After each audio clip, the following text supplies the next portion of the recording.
Okay, good morning mga ka-DIY. Update dito sa rear shocks ng XR200. Okay siya, wala siyang tagas.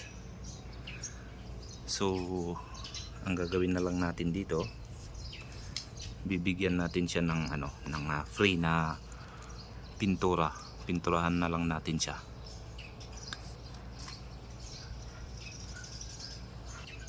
Okay. So, balutin na lang muna natin ng newspaper itong part na to hanggang dito sa baba para hindi siya matilamsikan. Okay, so ayan mga ka-DIY na na natin, nabalot na natin yung shocks para yung mga dapat pinturahan lang ang pinturahan natin. Yung mga hindi necessary na pinturahan na portion, kahit wag na. Importante lang itong mga pinag-weldingan para hindi siya kalawangin.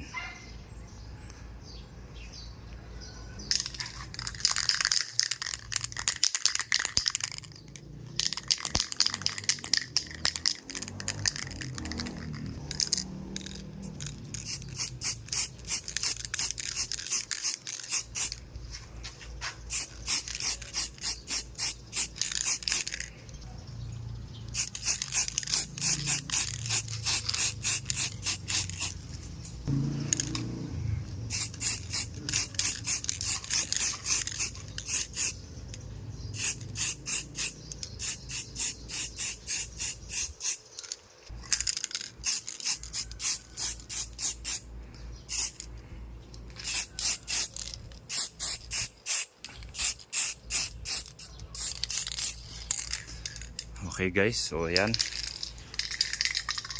first coat. After 15 to 20 minutes papatungan natin ng final coat para mas makapal siya. Okay, 20 minutes na, pwede na natin siyang patungan ulit.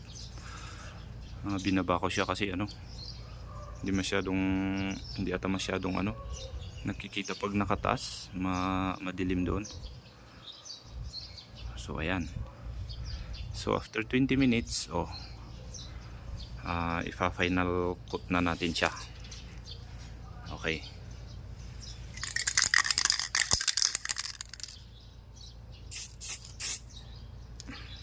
ay sandali, pakita ko muna sa inyo, talagang natuyo na. Pag hindi natuyo yan, didikit na sa kamay, yun, iba yun, yung galing sa to galing lang dun sa pindutan ng spray paint. So itong isa, wala na, yun na yan, dumidikit. Ibig sabihin na siya, medyo tuyo na siya. Okay, so patungan natin ulit.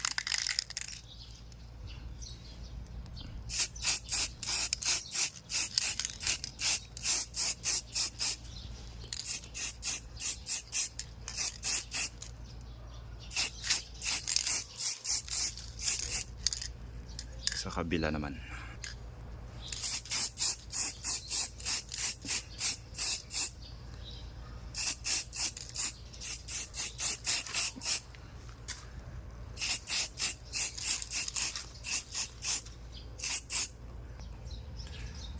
Okay, yan na.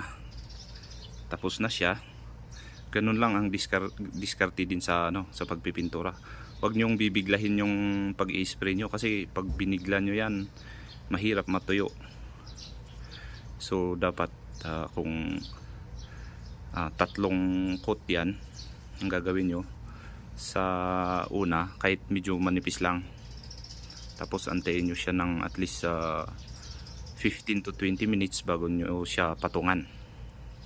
Yan, kasi pagka binira nyo yan ng makapal sa una, matatagalan yan bago matuyo.